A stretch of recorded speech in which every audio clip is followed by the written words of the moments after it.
I woke up early, as always. I started getting ready for work, kissed my wife, who I never had any complaints about, hugged my daughter as she headed off to school. This day didn't portend anything special, similar to many others in my life. Suddenly, everything changed. A man in an elegant suit walked into the auto parts store where I worked. He showed an official identification card. I didn't hear his name and asked to see the ID again. It all happened too fast. The man, frowning, took out his wallet again and produced several documents. I scrutinized them carefully, took pictures of the documents on my phone. "You didn't have to do that," he remarked, worried. "But you saw me do it," I smiled back. "How can I be sure now that you won't do anything about it?" he asked. I reassured him, emphasizing that I had no bad intentions. "Maybe I just want to memorize your name and badge number," I added, mulling over possible scenarios. He eyed me suspiciously, trying to decipher my intentions. "You're acting suspicious of someone who hasn't done anything wrong," he remarked, introducing himself as Detective Sampson. "And you're being extremely suspicious of someone you've never accused," I countered, emphasizing the respect for the law nurtured among police officers, including my cousin Kevin, who always advised photographing strangers' IDs. The situation escalated when a detective requested information about my location last night at midnight. Other clients, curiously and cautiously, watched the developments. I was unaware of exactly what the detective was looking for, but offered to discuss it in private. Suggested that he come into my office to avoid prying ears.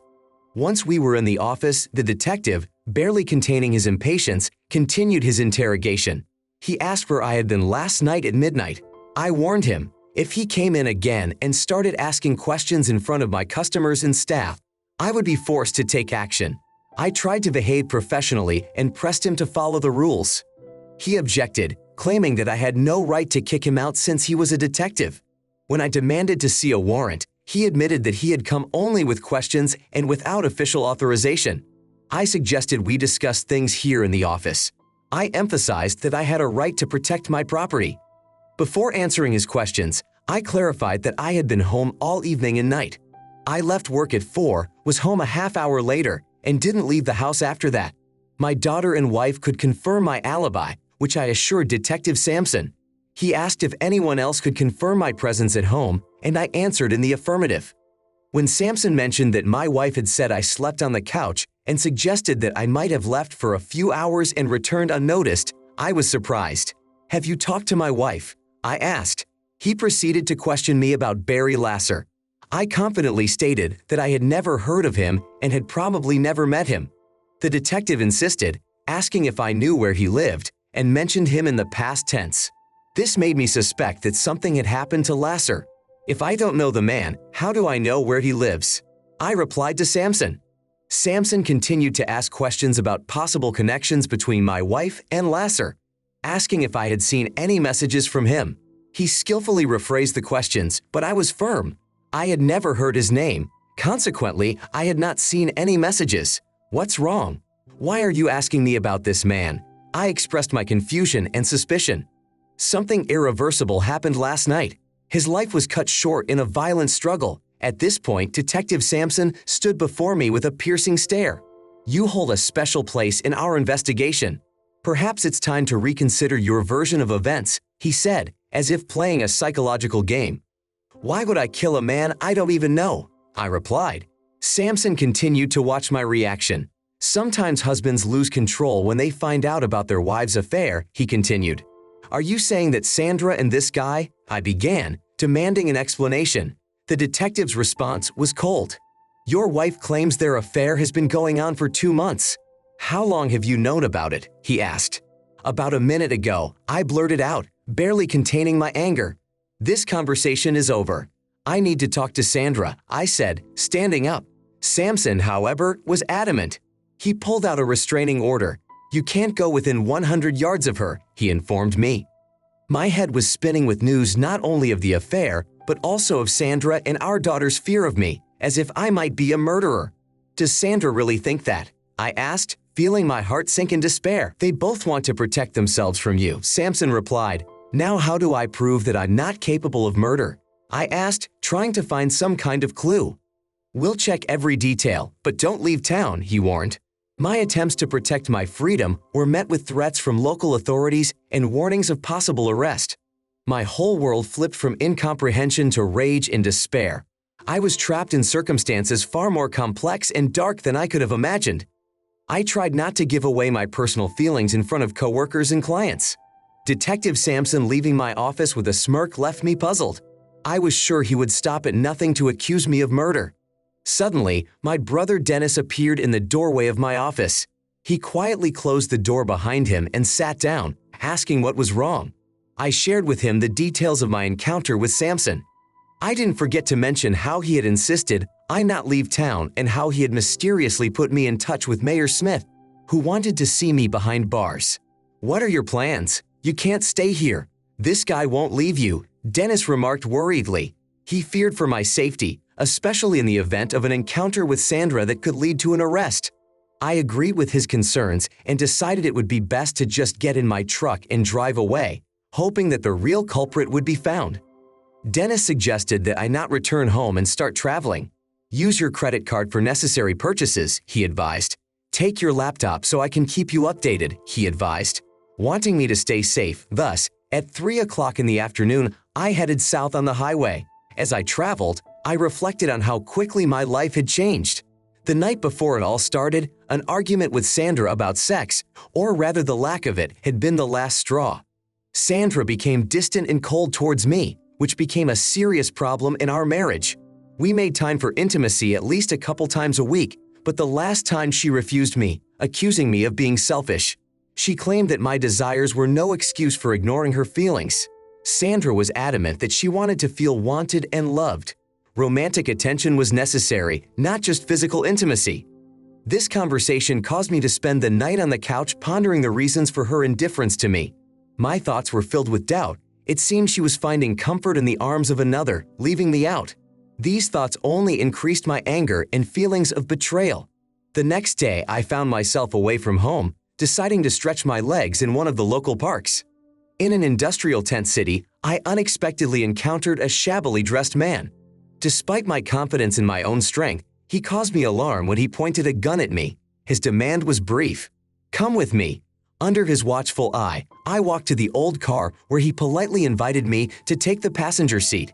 I got into the car and buckled up, noticing his concern for my safety. The man walked around the car, got behind the wheel, and taking a bag from the back seat, began to prepare for the upcoming trip. I looked for a moment to take the initiative, but he didn't give me a chance. Despite his unkempt appearance, it was clear he knew what he was doing. In my bag, I found a long lab coat, a soft hat, latex gloves, and dark glasses. The moment we parked near the abandoned sawmill, my companion had me dressed in a strange outfit with a businesslike look. "It looks like we're going to a masquerade party pretending to be the Blues Brothers," I joked nervously, trying to hide my unease. He just snorted and nodded for me to buckle up.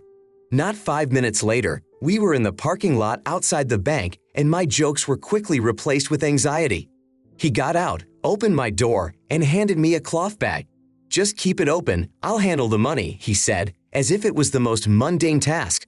I had barely managed to muster up the courage to object when the cold metal of the gun against my forehead silenced me. The strangeness of the situation peaked when we entered the bank. It took the tellers forever to realize what was going on. Their smiles only disappeared when my partner pointed a gun at them and ordered them to fill a bag with money. The bank's guards, protected by a thick acrylic panel, made the task difficult, but soon the money began to accumulate in the bag. The silence was broken by the distant sound of approaching sirens, causing me to panic. "I told you not to call the police," my companion yelled at one of the cashiers. The situation escalated to the extreme when he couldn't contain his anger and fired a shot. Chaos ensued in the building. Hostages ran in all directions, and my inadequate partner started shooting at anything that moved. One of the bullets ricocheted and hit him. I realized that this was my chance to save myself. Quickly making my way outside, I heard sirens approaching. There wasn't much time left, so I decided to run through the nearest woods. After running only a few meters, I came to a clearing on a hill and stopped for a moment to assess the situation, looking around for possible pursuers. I remembered the running workout I had devoted my free time to a few years ago in an effort to lose weight.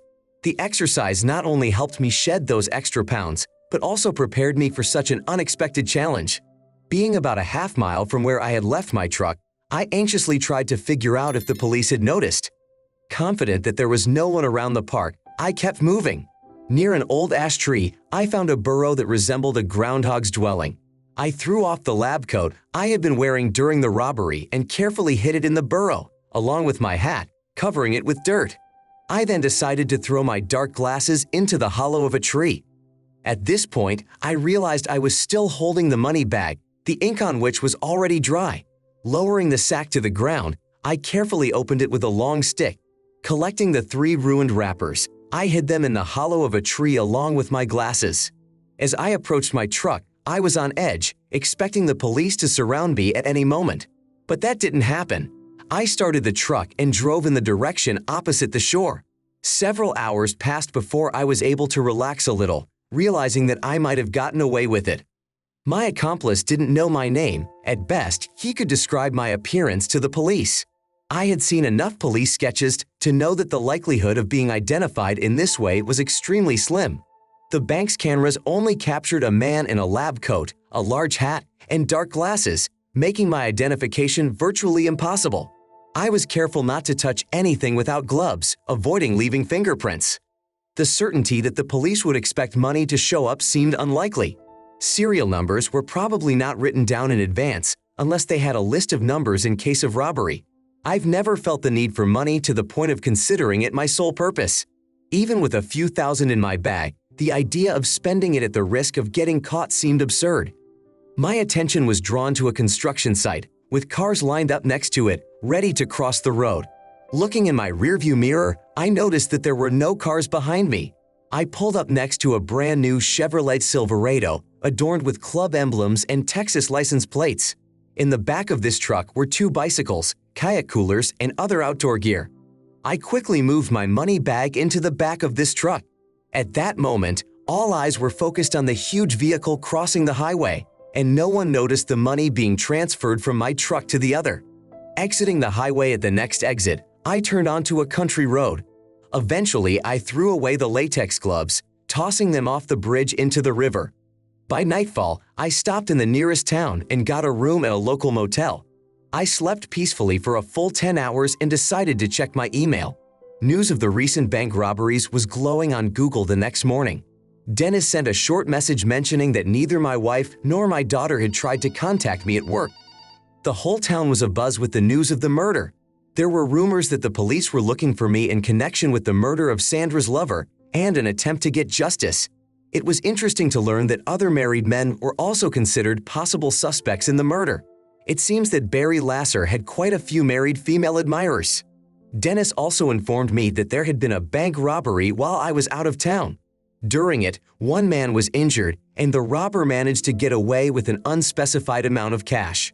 I started looking for information on bank robberies and found that my bank topped the list. It was followed by a house robbery in Blandon.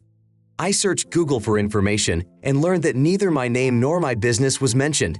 Instead, the focus was on Billy Bob Jenkins, who tried to kill a teller because of her beauty and accidentally shot himself in the head. This is not exactly what was discussed in the article, but I witnessed the event and knew the truth. Billy Bob was aiming at the cashier with a beautiful smile, but the bullet ricocheted off a bag of money, causing an explosion of paint and covering Billy Bob. He became enraged and tried to shoot his accomplice, who managed to escape. Billy Bob missed. Police searched for his accomplice in the woods behind the bank, confident of an imminent arrest. After the failed assassination attempt, Billy Bob fell into a coma from the bullet in his head and was unable to provide the police with any information about his partner. A follow-up article described how police traced the stolen money to the congressman's family from Texas. They were vacationing and visiting the Biltmore estate in Asheville, North Carolina. While Congressman Johnson and his wife toured the estate, their son spent the money like sailors on vacation. Congressman Johnson denied any knowledge of the origin of the money, but upon questioning, his sons admitted to finding it in a suitcase with more than $7,000, lightly stained with paint. Police are still trying to figure out which family members may have been involved in the robbery. This situation not only gave me a chance to clear my name, but but also inadvertently implicated a high-profile politician in the scandal. It became an incredible windfall for me. Once in the hills of South Carolina, I sought refuge from all my troubles in an effort to avoid any attention. The situation was so tense that I almost expected to be arrested immediately for a crime that seemed unbelievable: the murder of my wife's lover. I was already on the verge of imprisonment for another case, though. As I traveled through the region, I discovered many unique places and sights that would keep me interested for days. One day, as I was driving down a dirt road, my eyes noticed an old pickup truck abandoned on the side of the road. There were two passengers standing beside it, staring at the open space under the hood with visible bewilderment. Determined to help, I drove closer and offered my assistance. They looked so much alike that it was immediately obvious that they were sisters in front of me, about 30 years old. After I introduced myself, I learned that one of them was named Libby and the other Abby. Their pickup truck had suddenly broken down and refused to start. After looking under the hood, I noticed that the problem was a badly corroded battery terminal. While cleaning it, the cable immediately broke. I assured them that I had the necessary tools and spare parts in my truck, since I had done similar repairs before. Libby watched my actions with interest and was fascinated by my skill. After about a half hour of effort, I was able to replace the cable and clean the terminals. The pickup started without a problem. The sisters' joy was boundless. In gratitude, Libby offered me a cup of homemade sweetened tea from a thermos. Abby, with a playful smile, offered something more personal as a thank you, emphasizing her appreciation for the help. Finding myself in the company of two charming ladies, I never thought my next 20 years would be associated with anyone but Sandra. But the offer made to me required more exquisite temptations than simply being able to share a bed with two sisters. "Thanks, but I'll make do with tea," I remarked, taking a sip of the unusually flavored beverage. When I handed the cup back to Abby, I noticed their expectant looks. My awakening was slow and vague. I was lying on a soft object that looked like a bed. At first I thought I was in the sea until I realized it was Abby, naked, riding on top of me. Her breasts vibrated back and forth, giving me a pleasurable sensation. This is a dream, I thought, trying to touch her, but found my hand cuffed. What's going on? I barely managed to say, after several failed attempts to speak, feeling my throat go dry. "I'm just returning the doge for your kindness," Abby said with a smile. My mind finally began to clear, and I began to ponder how I had ended up in this situation. It seemed that my alter ego had woken up before I had and experienced incredible pleasure. Sex with my wife had always been good, but this was something even more impressive. Abby complimented me, sliding down and laying down next to me. "I bet I'm already pregnant," she concluded with a slight smile. It took me a few minutes to come to my senses and realize that I was lying tied up in their bed. These two crazy sisters had tied me up and drugged me with a substance I didn't understand so they could both eventually get me pregnant. When I more or less came to my senses and saw the second sister start massaging me, I started to resist. "What the hell am I tied up with, and what did you get me drunk on?" I asked. They answered bluntly, "So we can get pregnant." The sisters explained that they should have been thinking about kids by now, but they didn't want to build a serious relationship. They remarked that I would be a great donor for their pregnancy. I almost threw up at the thought, but they said that all they needed from me was a pregnancy and nothing else. They weren't going to pursue me for the rest of my life. I said I was willing to honor their terms, but only if I wasn't tied up and was conscious. As a result, they let me go, fed me, and gave me a Viagra pill.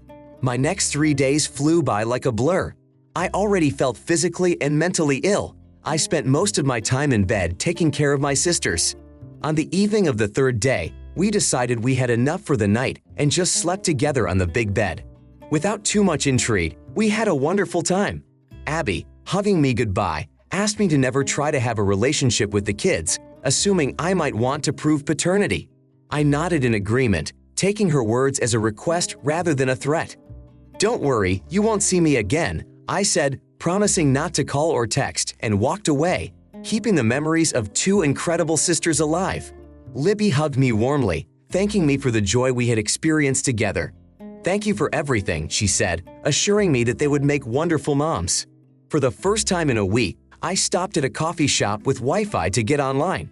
There I stumbled upon some unexpected news. The FBI had opened an investigation against Congressman Johnson on suspicion of his financial fraud involving the use of his land by Mexican drug couriers to cross the border. Articles alleged that Congressman Johnson was about to turn in his business associates, many of whom had significant influence.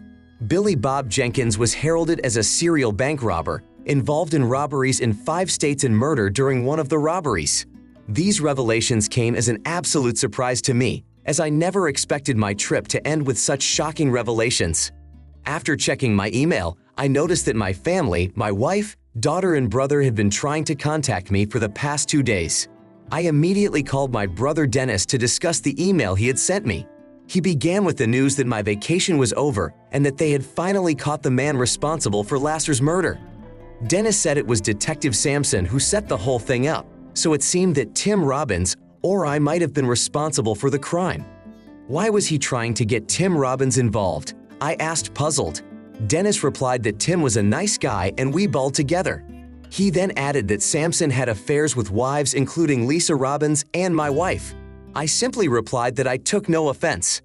Dennis went on to tell me that Sampson was arrested the day I left town. That same day, there was a robbery at the National Bank during which a customer was injured. The FBI analyzed the surveillance footage and located the perpetrator in one of the videos. Sampson would enter the building across the street from the bank and leave 15 minutes later. What are the odds? I thought. It turned out that the bank robber, caught later, had committed another robbery down south, attempting to shoot a teller. However, the bullet bounced off the security screen and hit him himself. The robber died a few days later. Seems like a lot happened in my absence, I replied, remembering Billy Bob's last words. Dennis didn't finish his story. He informed me that Congressman Johnson of Texas was at the center of a political and legal scandal. He and Mayor Smith had been friends since college. When Smith was planning to run for Congress, Johnson told the feds about their joint smuggling of illegal substances. After talking to my brother, I was dizzy with all this news. I had never faced such unexpected consequences. After making the decision to put it all behind me, I deleted the emails from my wife and daughter, who decided it was time to come home and start a new chapter in my life. 2 days later, when I crossed the threshold of our home, Sandra was busy preparing dinner. She looked up at me and her eyes filled with tears. "Daddy, we've been trying to reach you for the past few days," my 16-year-old daughter Barbara exclaimed. She rushed over to me and hugged me tightly. "Was that before or after you filed the restraining order against me?" I asked, trying to hold back an answering hug. Barbara hastened to assure me that there had been no act. She explained that Detective Sampson had come in one morning, accused my wife of having an affair with someone named Lasser, and confiscated our phones and computers. According to him, I shouldn't try to contact my family since I was wanted for Lasser's murder. He said they should have arrested me and didn't want the family to get involved. Barbara continued to assure me that she and my mom never believed I was guilty. She described how after the bank robbery and Sampson's arrest, the whole truth came out. Uncle Dennis clarified that Sampson was charged with murder.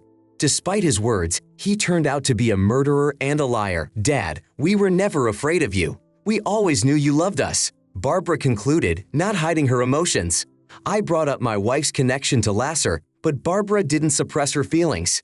Barbara struggled to hold back her tears. She begged me to listen to my mother. "She loves you more than anything in the world. Don't let this ruin the most precious thing we have," she insisted. Sandra finished cooking dinner and suggested we talk in private. Following her into the bedroom, I noticed her eyes full of tears. "I slept with Barry Lasser. Please forgive me," she admitted. "You think apologizing can fix everything. You've been acting like this for months, and now you're apologizing like it makes a difference," I replied, not hiding my resentment. My coworker's retirement party last Friday. I drank too much. It was a mistake, though that doesn't excuse my behavior that night. Barry offered to help me get home, but he took me to his place instead. He literally dragged me into his apartment and took advantage of me. When I woke up an hour later, I found him sleeping next to me with no clothes on. Not realizing where I was, Sandra said through tears. I packed up and left, ordering a cab home. "Do you remember the next day when you took me to my car after I told you about my condition the night before?" she asked. "Why didn't you tell me what happened to Barry?" I asked, demanding an explanation. "I would have dealt with him," I continued, realizing the depth of my anger. Sandra replied that she had been looking for the right moment to tell me for fear that I would act rashly and go to jail. She knew I could leave her, but she was more concerned that her actions could land me behind bars. "You're a good person and you deserve better. I won't argue if you want a divorce," she said. The last 10 days flashed before my eyes as I looked at my crying wife. She was clearly at an impasse. As I left the house, I wondered if she really didn't believe in me and if I had enough faith in myself. I remembered believing Samson, who informed me that Sandra and Barbara had requested a restraining order out of fear of me. I should have gotten to know them better. Thoughts of Detective Samson, who had caught me on the bank's surveillance camera, came to mind. I had blindly accused Congressman Johnson. My actions indirectly ruined Mayor Smith's career and led to his imprisonment. I also recall participating in a bank robbery. Sandra apologized to me for being in bed with her rapist, reflecting on how hard it was for her to admit it and how concerned she was for my well-being. She did have a reason to apologize. Sandra watched me carefully as I pondered her revelations. Things might have been different if she hadn't gotten drunk that night and ended up in Lasser's bed. It's been 10 days since then. Detective Samson would probably never have shown up for my job, and I might not have decided to suddenly leave town. Billy Bob could have continued his bank robberies and shootings, and Congressman Johnson could have continued his questionable supply of illegal substances while holding important public office. Mayor Smith, despite his ruthless nature, would have accomplished something good. I would never have spent 3 days enjoying Abby and Libby's company had I not made this decision. I knew I was doing the right thing, but I realized that sometimes you have to do the wrong thing for noble reasons. Telling Sandra about Billy Bob, Congressman Johnson, Mayor Smith, and Detective Samson, and my days with Abby and Libby made no sense. I confessed my love to Sandra. She hugged me tightly, letting me feel the warmth of her body. "I love you so much," I whispered in her ear. She responded with laughter and kisses, proud of my decision. Our daughter Barbara asked about the chances of having a sibling after this adventure. Sandra explained that because of complications during Barbara's pregnancy, another pregnancy could have been dangerous. So we took precautions. We moved on with our lives. I had no plans to divorce, but I was sure I wouldn't tell my wife about what had happened to me. That's the end of the story. Write your opinion in the comments about this story. We'll be interested to read it. Also, don't forget to put a like and subscribe to our channel so you won't miss new, no less interesting and exciting stories. Good luck. Thank you so much for watching my video and your time. Please subscribe to my channel and click on the bell button. Also, I am very interested to know your personal opinion about this story. You can write it in the comments. I will definitely read it and reply to you personally.